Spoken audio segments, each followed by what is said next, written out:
Hi, I'm Katherine reporting for Kids First, and today I have the opportunity to speak with Richa Moorjani and Poorna Jagannathan for their roles in the Netflix series Never Have I Ever Season 3. Richa Moorjani is known for her roles in 911, The Mindy Project, NCIS Los Angeles, and now Never Have I Ever. Poorna Jagannathan is best known for acting in Big Little Lies, Night Of, and Never Have I Ever. She also produced and acted in the award-winning play Nirbhaya. Thank you so much for taking the time to talk with me about Never Have I Ever Season 3. Welcome to the show. Pleasure. All right, so we're going to start with Richa. So in what ways do you relate to your character?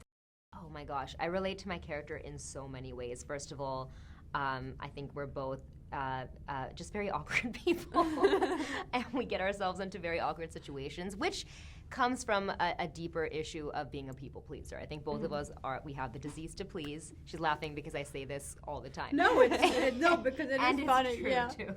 Very funny. You know, and also aside from that, just the pressures that we feel from our family and culture and community to be perfect in a lot of ways and to make everybody around us happy, and sometimes that means not putting our own happiness first, and that can get us into trouble. So those are all some of the ways that I relate to my character. Yeah, for sure. Did you, is there anyone maybe in your life or even yourself, did you draw anything from that person to play your character? Or? Mostly, as you said, it was, seeing how certain situations and things that I went through in my life, how I related to that. And, she moved here from India, and I'm Indian, but I actually did something that was the opposite of that. I moved from here to India when I was in my early 20s to pursue acting there. So I knew what it felt like to move away from your family and everything that you've ever known and grown up with, and to be alone in a whole new place, but doing it because there's a dream that you're chasing and something that you want to personally accomplish, and the bravery that you need to do that, but also the fear and the difficulties that you experience. So yes, I drew from a lot from my own life.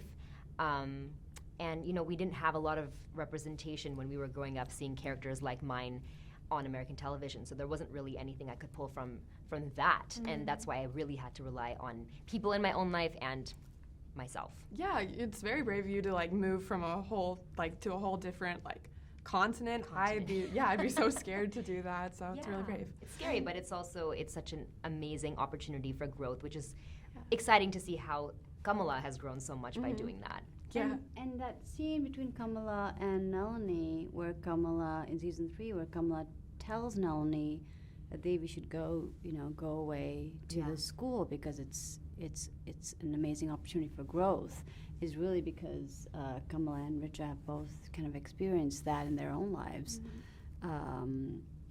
And it's a very telling moment where Nalini kind of looks to Kamala for, Nalini always kind of presents as having the answers, but is now looking to both Devi and Kamala for growth. Yeah. So, all right, Poorna, what was the most surprising thing that came out of filming season 3? Was there anything fun and surprising? Or? Well, I realized I'd never really acted opposite. I haven't had a lot of scenes with South Asian women. This is the first show that happened, and I haven't had I can't describe it. The relationship that Sarayu, Blue, and I have is just friends, a girl pal hang. Plays as she Raya. calls it. She plays Raya. So I just kind of those scenes are just so revealing, and that search and that hunger for intimacy so real for Nalini, and I just really enjoyed filming those scenes. And that was a new thing for the character as she seeks intimacy outside the house as well. But also for me, I realized I'd never really had that kind of friendship scenes with a South Asian actress before. Yeah, or another actress of color, actually. Yeah, honestly, that's really great that you can find ways to connect, and you guys are close in real life, as you said. We became really Through close. the show. We're That's really really close. great. All of us, yeah. That's so great, yeah. So also, I'm going to ask the same question to you. Yeah. Was there anything that surprising to you, I guess?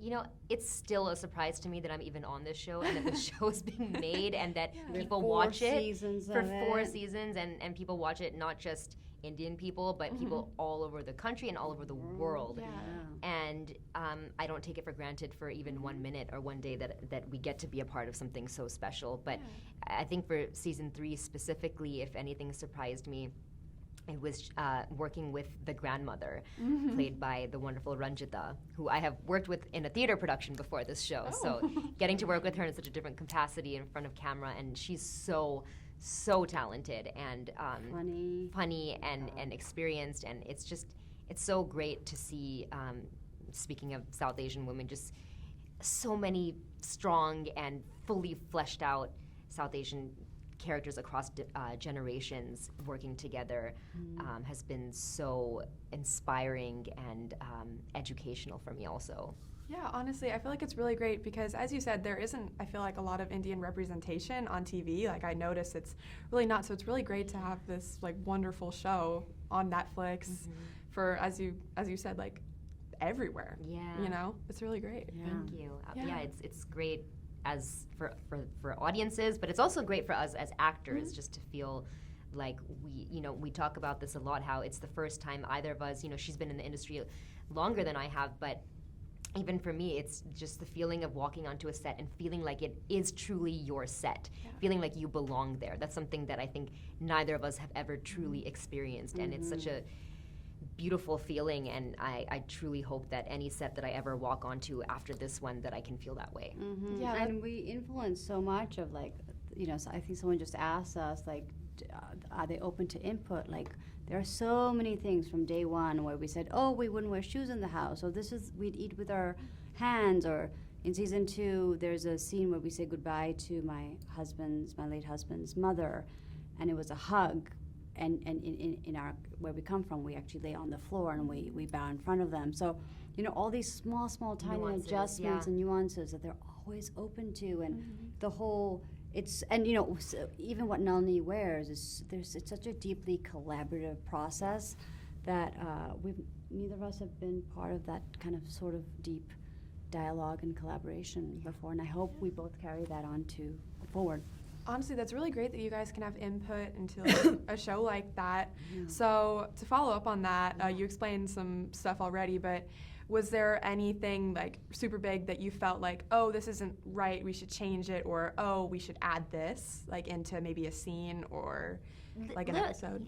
A lot of the things that Poorna mentioned, like those were actually quite big things, like not wearing shoes in the house or eating with their hands. Like might seem like a minutia, but it's actually like a very that's how you add authenticity to a show, and that's why people, when they watch it, they feel like, oh my God, this is my family. That is how we eat at home. We don't wear shoes in the home.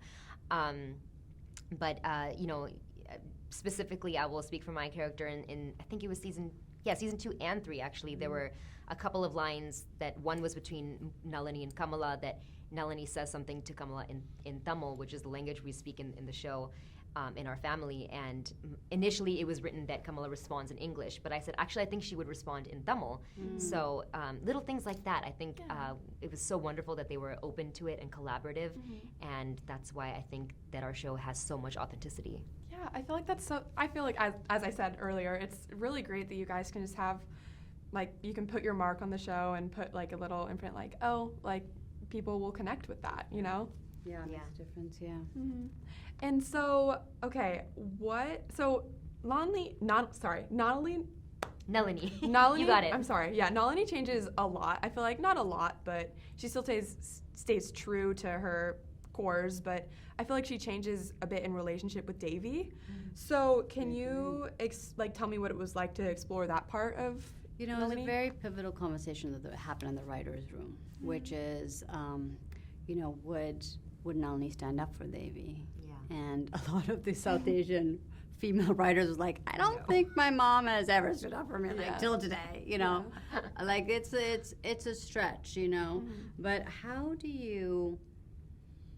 TV can obviously reflect our times, but it can also have characters that do things differently, so that it kind of changes how viewers How can I describe She this said the it really best? well, actually, in another Tell me. interview. She said, and I remembered it, Yeah. TV can, these stories can often reflect who we are, but it can also show us who we can be. Oh my God. Yeah, I'm thank totally you stealing that, so by the way. much. That's why I remembered it. Thank you so much. It's a great quote. What's it called? Who we It's are, who we can TV be. can I love reflect that. who we are, but I it can love also that. show us who we can be. I love that. And I feel like that started in season 2 with the role of the grandmother, really kind of standing up for Nalini when Devi was kind of just talking back with her, and when she discovered that Nalini had a boyfriend, and that's not anything I've ever seen on TV of a mother-in-law standing up for Yeah. her daughter-in-law across cultures, and especially not a South Asian Especially thing. not South Asian culture. And I do know that when my friends saw it, they were like, this might show people how to act and become, like, it just creates and forges a path on what is possible, and maybe people can step into it. And also this show, even for me, like the lines that the therapist say, or the lines the mother says, it's like the lines you've never heard but kind of need, right? Yeah, they just deeply resonate. And they're just resonating. So it's that. Yeah, all right. Well, thank you so much for talking with me. Oh, thank you. It was so Such a great to meet joy. you all. Thank you, Richa Moorjani and Poorna Jagannathan, for talking with me today. Never Have I Ever Season 3 releases on Netflix on August 12th, 2022. I'm Katherine reporting for Kids First. Please be sure to like and subscribe to our channel so you don't miss my next interview or those of my awesome team members. See you later. Bye.